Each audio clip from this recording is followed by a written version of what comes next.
Hi, I'm Shanak Amran Singh, and we've got a great show lined up for you today. You're watching Ruck N Roll on Podhub.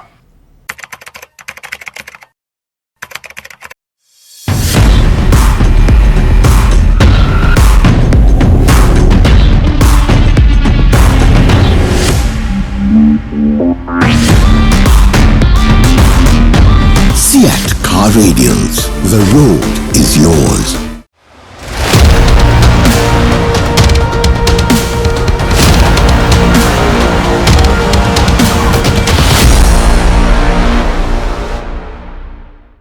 Well, it's been an interesting week because we really haven't had any rugby to talk about, and this is a rugby show. It's a schools rugby show. It's the best schools rugby show. So what do? We go even more in depth into what's been going on off the field. The good news is, of course, that rugby will be back this weekend. At least we're Tuesday, Wednesday, on these midweek days, we think that rugby is going to be back on the weekend. Anything could happen before then, but for now, rugby is going to be back, and let's look forward at what is going to be a huge week of matches on the Dialogue Schools Rugby League 2024.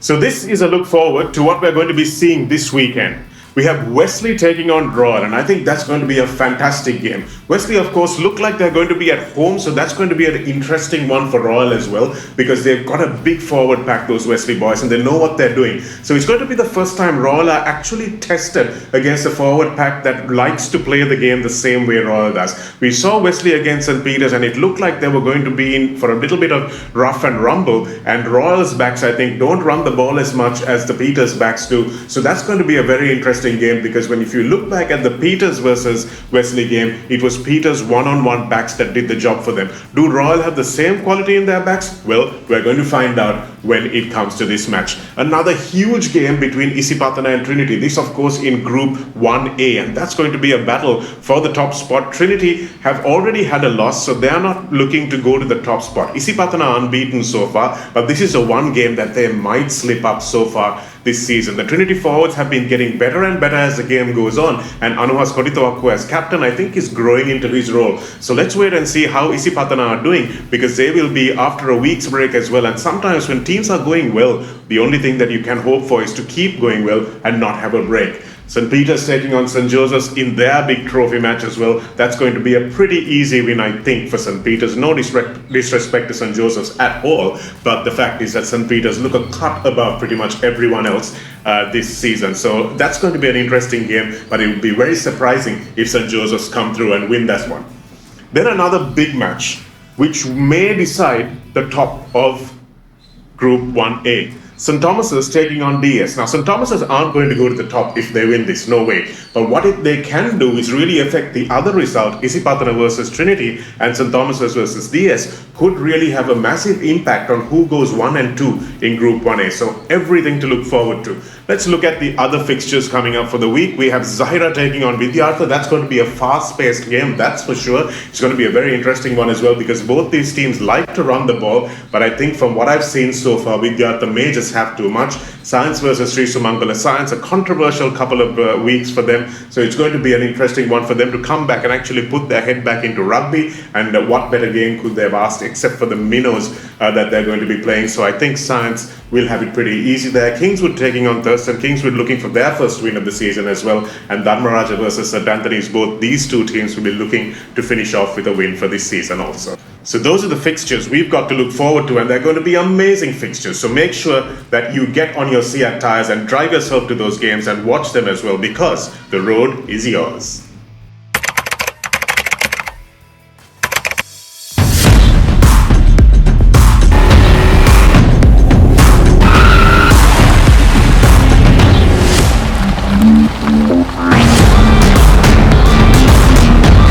Seat Car Radials. The road is yours.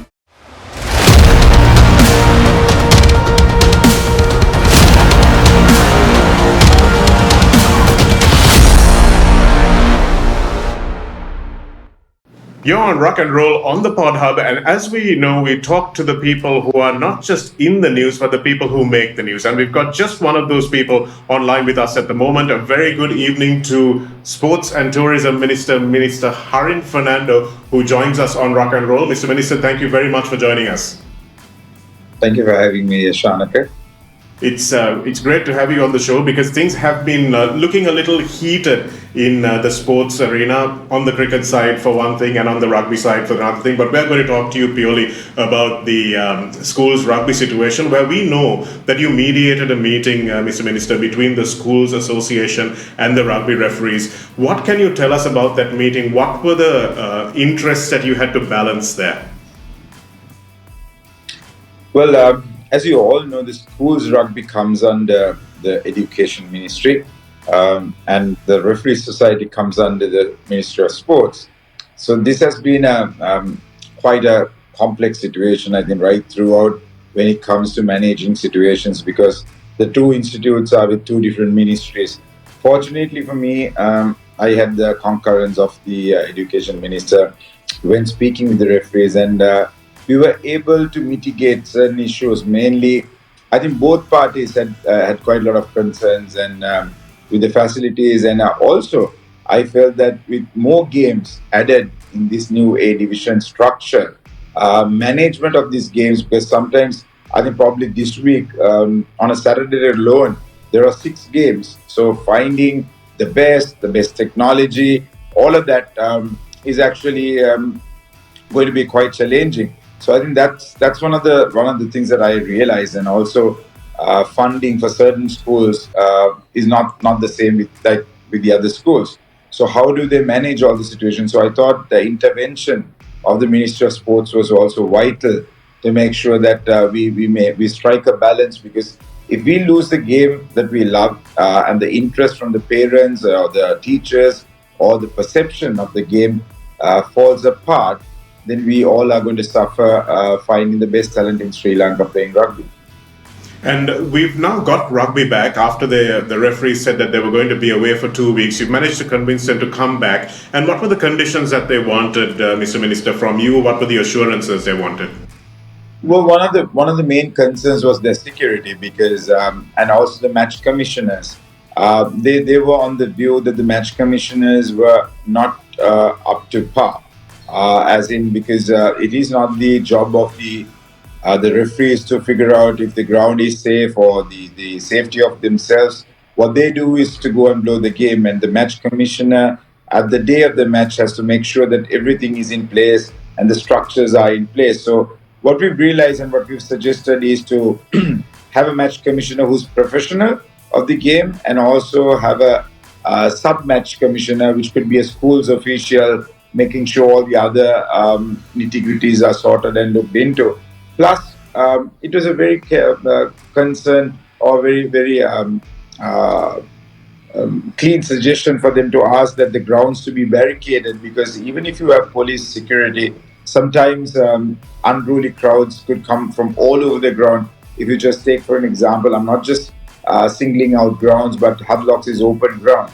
And if there's a massive game like Ruck N Roll, where you'll have so much of crowds and everybody will be in the ground, referees won't be able to manage it. So would not be able to be the security or the police or the riot police. No one could manage it. So what they wanted is a proper fencing, like a barricading.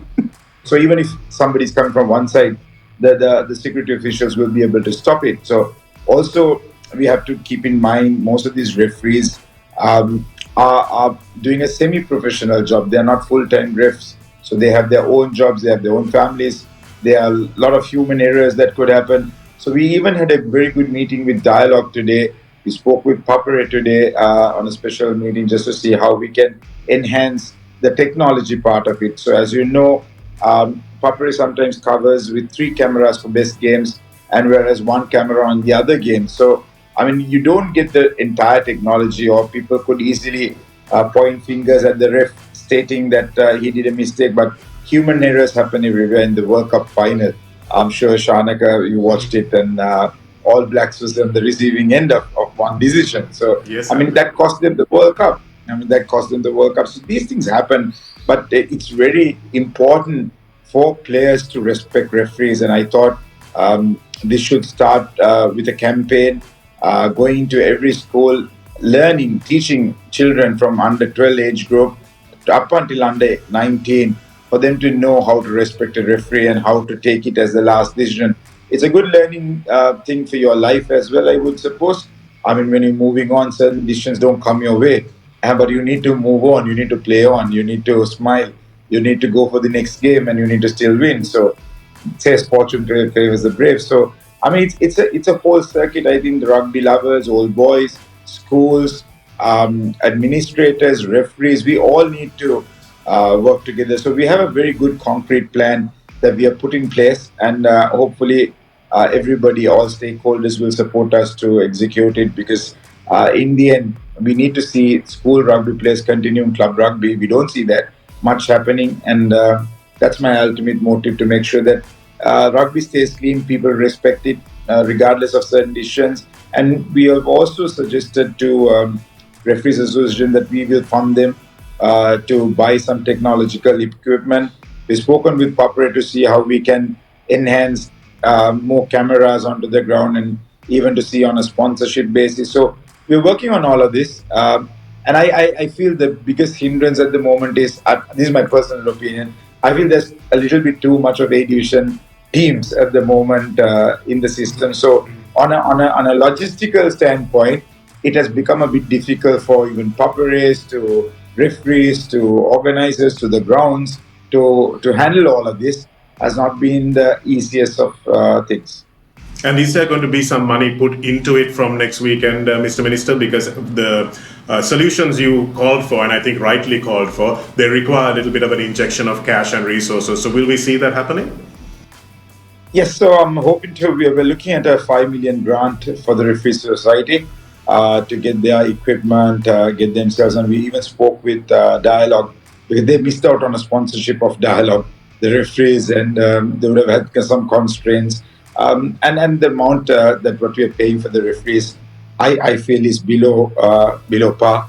And I think you need to, you need to look at it from their side as well. I mean, it's not easy running an 80-minute game with top sides being very, very highly agile, and they have the speeds, etc. So these referees also need to be looked after. So we even suggested giving them a insurance package. They only have a life insurance, but we wanted to make sure that they can be prone to injuries as well. We're actually launching on this Saturday an insurance package for all school teams up to 1.5 million.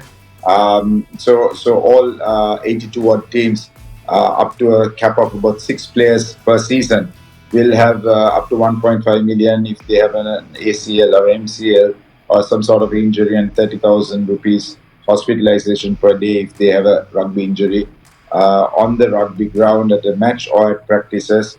So we're trying to extend the same thing to the referees as well. And we want to make sure that we look after these players, because in the end, we're not a professional sport when it comes to rugby. It's very semi-professional when it goes to club rugby. But Sri Lanka Cricket is actually signing an MOU next week, giving us 50 million for our national squad. And there's a good news. Sri Lanka has been promoted to the Asia A division. So if we are to remain on the Asia A division, we really need our rugby back. And with full force, we saw our boys doing really well. But unfortunately, most of these rugby boys who are playing clubs are waiting for an opportunity to go abroad and then continue a sport up there. But we need to make sure that these boys stay along. Well, that's great to hear, Mr. Minister. We've got an assignment in January, so that's something that we hope you will be putting your mind to and putting your team in charge of as well. It sounds like you've got some big plans in charge. Let's hope that the people who are recipients of this benefaction are actually going to execute their end of the bargain as well. Because as you said, just like you are going to be dishing out the goodies, we hope that the Sports Ministry also will hold these referees accountable, because that's something we've been getting from a lot of our viewers, from a lot of the people who have posted on our social media saying, where is the accountability? And we hope you will be able to encourage that from the Referee Society as well. Before you go, Mr. Minister, St. Peter's versus St. Joseph's today, next weekend. Where's your money? I'm looking forward to the 2025 encounter, not the 2024. Okay, thanks very much. I'm actually hopeful that both sides have a lot of banter going on, and I'm 100% sure they will perform very well.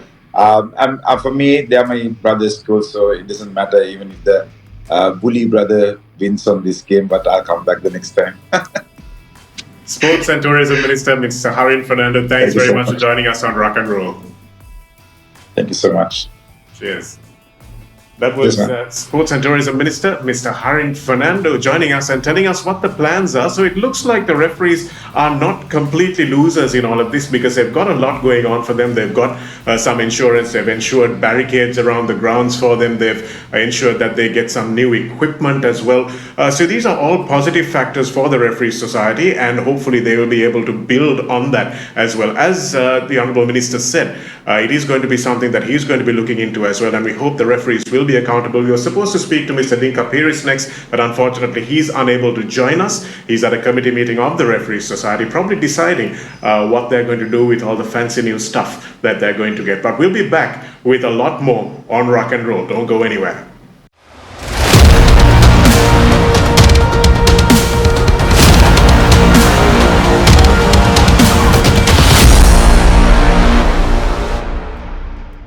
Well, we've been talking about the Science College incident, the one that happened at the Science College versus St. Thomas's match, where there was an assault of referees, something that we can't deny. But what we haven't done is really speak to the people who were involved and embroiled in the middle of it. Science College themselves, who have had to face a lot of flack on social media and from the authorities as well. We're very happy to have on Ruck and Roll a gentleman who has been in the thick of things with Science College. He's taken a little bit of a back seat now, but he's an ex-committee member of the Science College Rugby Committee, who was responsible for bringing Science College Rugby from the doldrums right up to where they were some time ago, and now has been helping them face this particular challenge as well. Mr. Manahara Wijeyawickrama, thanks very much for joining us on Ruck and Roll. Welcome to the show.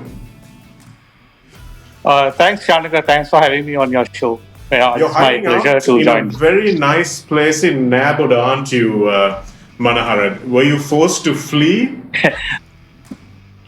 Yes, and sorry about my appearance. I'm in the middle of a small jungle retreat. That's fantastic. Manahara, just to ask you about what has happened. It's been 10 days since that incident. We don't need to talk too much about it because everyone knows what happened. But what has Science College been going through as the so-called perpetrators of all of this? I think, as you said, we should not delve into this incident itself here. I think what we did was we have done, if I put it in one sentence, we have done everything possible for us to do in the post scenario. From the night itself, we got into action plan. We were busy into the late night of that day, trying to identify or ascertain actually what happened. So by midnight or even past midnight, we were sure of what happened, who got involved, and we were sure that the students were not involved, neither students nor the players. And we got into action from the very next day. So we were the first to write to the two authorities, two bodies, that is Schools Association and Referees Society. We tendered our unconditional apology. And one thing, we took the stance that we are not for violence, and we stood by that, and we committed ourselves to support whatever action the two authoritative bodies would take to solve the problem without any prejudice to the college. So that stance we have taken. Then we have had many correspondence with the two bodies, and we issued a media release as well, reiterating our position. And meantime, we had two one-on-one sessions, one with the Schools Association, and last Saturday we had a very productive session with the Referees Society. Post that only, we released our last communique, again reiterating our position and tendering again another apology to the Referees Society, the match officials, their families, and to the rugby community at large. So we apologize to everybody. We said sorry, and we are committed to help resolve the problem by doing the right thing. That's what we have been doing over the last 10 days, Shana. Thanks for letting us know what has been going on behind the scenes, Manahara. But it sounds to me like if you invite someone for a party and one of the other guests gets in a fight with them, obviously you feel bad about it and you have to apologize and you have to say, sorry, that happened. They were my guest as well. So that's what you have done. But the fact remains that a lot of people have been calling for, and especially the Referee Society, they've gone on record calling for a ban on Science College. They've refused to blow matches involving Science College. And that's something that, while you are apologizing, that's also something you've taken a little bit of a exception to, or decided that you were going to fight. Can you explain the thinking behind that? Yes, we were very sure of who the elements, and none of them were students or players. So the scope for the college was very limited. So that's why we had to take the stance, and we were helping the authorities to take action against, because they are now part of the general public. It's very difficult for a school to take action on them, but we certainly can facilitate, we certainly can help the authorities to take action. So that was the very reason, if I correctly got your question. Yes, that's exactly what you've been doing, Manahara. But I just wanted to also know if the authorities wanted to ban Science College from the league, what would you have done in that situation? In fact, we were very sure of that. The authorities would understand our position because it was very plain and clear. So, in unfortunate situation that a ban would have materialized or imposed on us, I think we have to take the right course of action to revoke such a ban, which we wouldn't have hesitated. But luckily, everybody understood our position, and last meeting has been very, very productive and cordial. The Referee Society understood where we are coming from, and there was no reason for us to get there. Yes, that's really a massive relief, not just to Science College and not just to your team, but also to everyone who was involved in rugby. I think a lot of people did, Manahara, feel that there was maybe an unfair bit of attention, an unfair blame that was going towards Science College. So that seems to have been addressed, and it seems to have been dealt with. Yes. So that is fantastic to see. You've got a game coming up against Sri Sumangala. Is it kind of a relief that you're playing against a team that may be not as strong as the other ones in the group, that you can get back into rugby and get back into the swing of things? Yeah, I think after a good win in our opening game in Kandy, then we had a good game with Isipatana. Then the last match was also a very close game. I think this will be a bit of a relief, but I don't think we should take any team lightly. Sisumangala will be coming all their guns blazing, because they have been having a bad entry into a division, so they will come on us. So I don't think we should be taking it lightly, but definitely it will be a bit of a relief for us to play them. Yeah, and we are happy to get back on track. More than that. And good luck for that game, of course. You're one of the founding presidents of the Science College Rugby Foundation, Manahara, and you've now seen that whole rugby culture growing. And in fact, you've had 5 players in the national squad that did so well against both India and Kazakhstan, and hopefully they'll remain in the squad for the playoffs coming up in January as well. So that's a big leap for a school that started very humbly. Can you talk us a little bit about the journey of Science College up to this point? I think that's a very, very, very closer to heart question that you're asking me, Shanika, because I think Science College, formerly known as Manahara Wijeyawickrama, started with a bang with that victory over St. Thomas's way back in 1976. Then we actually got involved somewhere in 2007 and 7-8 when Science College was playing in C Division. That was after we left school after a long time. But actually, what we saw is the institution, the college was crumbling at that time because it has gone through the same social economic impact that Sri Lanka has seen. The student population or the background of the student community has dramatically changed to the world. So everything was like in the downturn. So when some of us got together and we saw this problem and we want to do something about it. When we looked at the ways and means, we only saw rugby as the influencer or the possible catalyst to change the fate of a crumbling or educational institute. That's how I got into it. I had never played rugby. So, but I saw the power that rugby had and the influence that rugby could make on this sport. So, from a legacy of beating St. Thomas's way back in '76, producing two Sri Lankan captains and so many players, then we actually was able to uh, transform that legacy into reality. So the biggest achievement in that was winning the President's Trophy in 2015. So since then, since we have kind of established this movement, educational institute that could not attract 90 applications for their grade 1 vacancies, you can see where Science College is now. Actually, Science College rugby triggered that transformation, and that's where the college is now. I think that's the one of the biggest achievement we have made. So we have basically resurrected a crumbling, a dying educational institute to this level.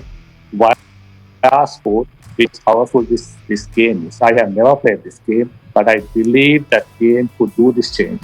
That's what we have done.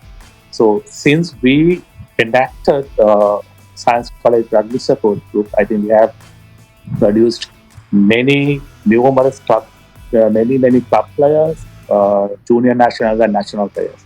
So as you said, testimony was the last test matches we played, where we had 5. We also had quite a number in the pool because there were a lot of debate who has the highest number of players in the pool. We also had 5. So that shows we are not another by the way rugby playing school anymore. So there is a culture that has been there. It was not a very easy journey. These things happen because of the background and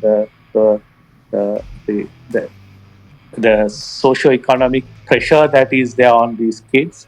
But if you don't have this kind of a platform, I don't know where these kids would go. They would end up on the streets like any other anti-social element. We have fought many battles. There are a lot of stories. I don't know. We don't have time to discuss all that. But this is actually the power of sport, how a sport can transform an institution. That's what we have done, Shah. Thank you so much for those words, Manahara. That's a fantastic story. And I really hope from the bottom of my heart and a lot of the rugby fans who are watching there, who are probably hearing this side of the story for the first time, I'm sure that they will want to be talking about Science College and Science College rugby for the right reasons. I can tell you one thing though, Manahara, in the last 10 years, you're certainly the best rugby playing school in Mount Lavinia, that's for sure. Thank you for that nice word. I don't know whether you will be able to go back to your college. I don't know. But we'll see. Okay, thanks very much for joining us, Manahara. It's been a great pleasure to have you on board. And good luck with making sure you come out of this with a few learnings at least, and your players will realize that this is Definitely. not the way to address situations, and that they'll all learn from it. Thanks very much for joining us. Thanks again for having me on the show, Shannon. Thank you. Cheers. That was our guest spotlight, Mr. Manahara Wijeyawickrama, telling us exactly what he thought of the whole situation and what Science College has been doing to mitigate whatever their role in the whole factor was. So we'll be back with a look forward once again to what's going on and some of your questions and some of your opinions as well on what you thought of the whole incident and what you would like to see going forward and addressing the referees also. We'll be back in just a bit.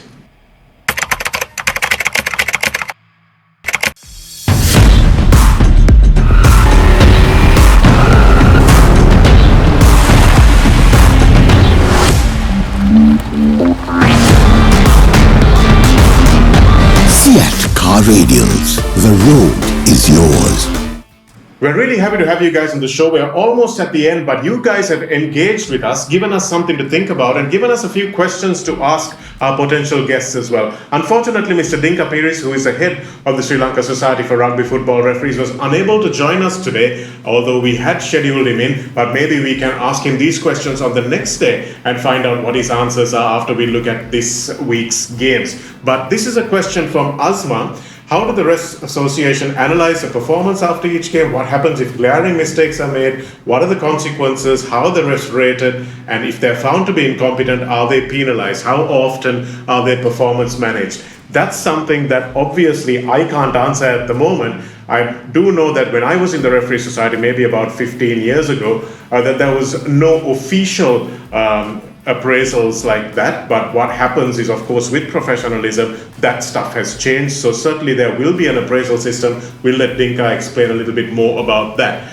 Is there a process to assess a referee's performance within the referees union? Seems to be a fairly common theme. Thanks, Altaf, for giving us that message. And we'll ask that from Mr. Piris as well when he does join us eventually. And our final question from the weekend that we thought of addressing is referees must evaluate their weekly performance. Hope they watch the weekend international matches and how the referees handle the matches and check for any issues, yellow cards, and why. Tanjudeen, thanks very much. But I think what Minister Harin Fernando told us on Guest Spotlight as well is that even at the biggest games, even on the largest stage, referees' mistakes do occur. There were obviously issues in the South Africa versus Ireland game where the TMO got involved, and even if there is TMO involvement, even if we have 8 cameras, 10 cameras, 12 cameras, even if you have high definition cameras and spider cams, you still will not see everything that a person is supposed to see. So even in that Ireland versus South Africa game, number 1 and 2 in the world, it's not just schools rugby with limited budgets. These are huge producers, huge teams with world rugby budgets. And even then, there are inconclusive situations. So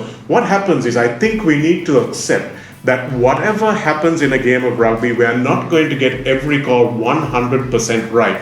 So I think we need to accept that about the beautiful game, the game, as Minister Fernando said, the game which we all love. And we need to accept that that is part of the whole process. Putting up with stuff that we don't like is a part of life. And life is sport. Life is like sport. So you have to really take that on board. And although it's true that we need to have an assessment criteria, we need to have performance evaluation of referees, what we do really need is more refs in the system. More refs in the system will mean that if one is not good enough, then somebody else can take his place. And what we do have at the moment is only about 4 or 5 refs who can really take on a weekend's A division matches. So if you guys are sitting at home watching this saying, how can I help this situation? Join the Referee Society. Let's see whether you can make the difference by putting the boots on and putting the whistle to your lips. So that's something for you guys all to think about as well. We've come to the end of another edition of Ruck N Roll. Thank you very much for joining us on the Pod Hub.